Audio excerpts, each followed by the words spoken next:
I used to spend the night in hotel parking lots. What was I gonna do? I ain't had nowhere to stay, so I lived in the car. I had $35. And I said, come on, God, man, I've been trying to make this dream come true. You done left me out here like this. And I was crying so hard that he just said, I didn't like hear a voice or nothing, but he spoke to me, and however he said, if you get up, I'm gonna take you places you ain't never been. Now I was finna quit. So I said, skip it. I'm gonna quit anyway. So I got in my car, I went to a payphone, and I was gonna call my dad. You remember back in the day where you could punch in a code and call your answering machine and get your messages? So I called, and I punched in the code, and it said, doop. He said, hey, Steve, this is Chuck Sutton with Showtime at the Apollo. We saw a tape of you. You're very funny. If you could get here Sunday night, we'd love to put you on television. Call me back. Let me know if you can make it. So I hung the phone up. I'm crushed because my whole dream of being on TV, and I couldn't get to New York. I got $35. How am I gonna get to New York? I can't make it.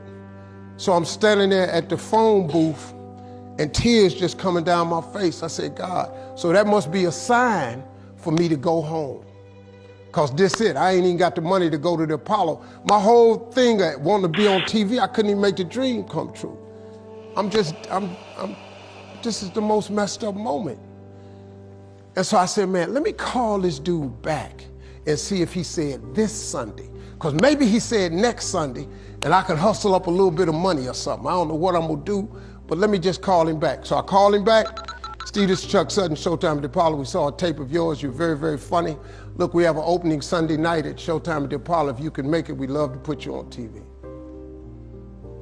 I said, it's this Sunday. Before I hit the button, I heard, doop, you have another message. Now, it wasn't there before.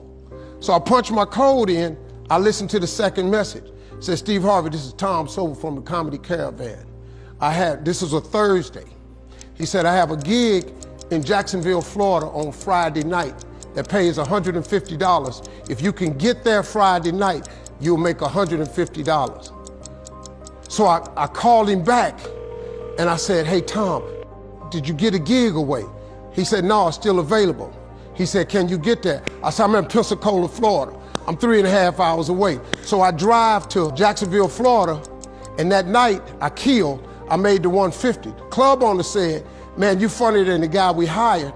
If you stay tomorrow night, I'm gonna give you another $150. So now I got $300 now. So I get on the phone, I call Chuck Sutton. I say, hey man, is the gig still available at Showtime at the Apollo? He said, yeah, we got one opening left. I said, I'll be there. So I called Eastern Airlines, who used to be open back then. They had a special for $99 going from Jacksonville, Florida to New York round trip.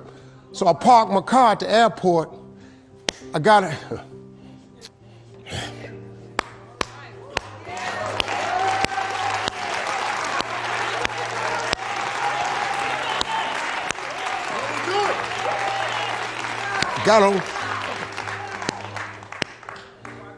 Got on plane, flew. Everything I had was in 2 bags. I got to the Apollo. I said, hey man, I'm here. I got there at 11 o'clock in the morning. He said, you can't stay here because you don't come on to the late show tonight. I said, man, I ain't got nowhere to go. I said, if you just let me stay in this building, man, I ain't gonna move around nothing. I ain't got nowhere to go. I'm in Harlem. I can't go back out here. I got these 2 bags. I got victim wrote all over me, man. So he said, all right, if you go upstairs, don't come down. So he put me in the dressing room on the 6th floor. So that's where all the comedians was. So I stayed up there. I got hungry around 3 o'clock, man. I couldn't take it no more. So I went back downstairs, a dude named Alton Liston. I said, hey man, he said, man, I thought I told you, don't come down them damn steps. I said, hey man, I'm just hungry, man. I said, let me go to that KFC I saw on the corner. Just let me get some chicken. I'll come right back.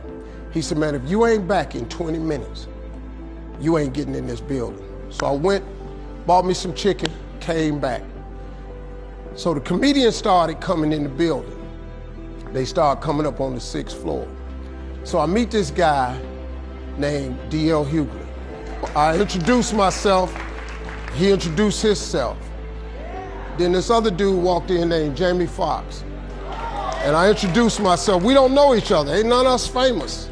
It's 1991, man. They gave everybody the lineup. I was on the last show of the night. I don't go on to 11 at night.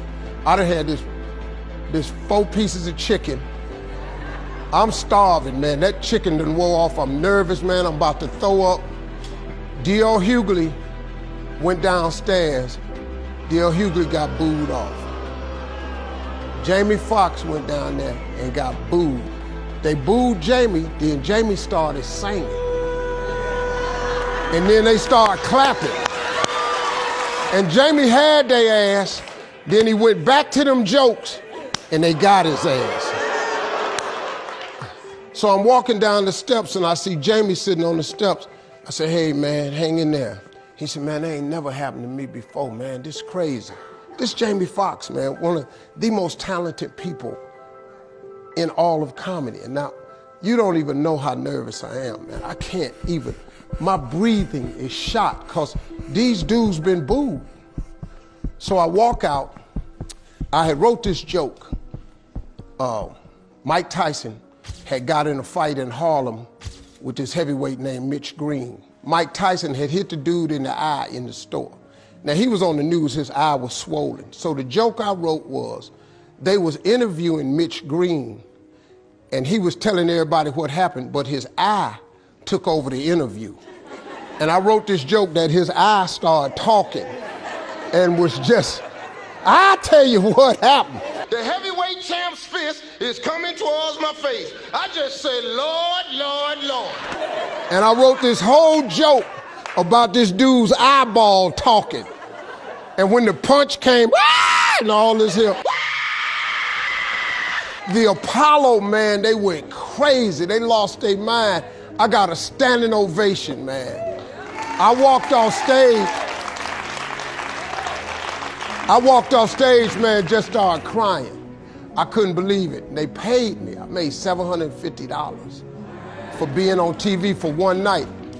I'd never made $750 telling jokes in one night. And so that was my first television appearance. A couple weeks later, Sinbad was the host of the show. He got this job on Different World. And so he quit. And so Mark Curry became the host. And then Mark Curry got hanging with Mr. Cooper, and he quit. And they came to me and said, would you come back to New York and host amateur night for us to just try you out? Oh, ain't no problem. And so I went to New York, I hosted amateur night, and I was killing. But every time we went to commercial break, I was supposed to let the warm-up act take over like Ruben does. But I knew not to let the warm-up act do that because he would change the attitude of the crowd because the Apollo was a wild place. So I stayed out there. I did the warm-up and the hosting. And I created a bond with that audience. And that's how I got on TV. It was my very first TV show. I hosted Showtime at the Apollo. I ended up being the longest running host in the history of Showtime Apollo. I did that show for 8 years. Nobody ever did it for 8 years. And that was my turn back moment. See, in your life, everybody has a turn back moment. You have a moment where you could go forward or you can give up. But the thing you have to keep in mind before you give up is that if you give up, the guarantee is it will never happen. That's the guarantee of quitting, that it will never happen no way under the sun. The only way the possibility remains that it can happen is if you never give up no matter what. Because God is always coming. He's never too late.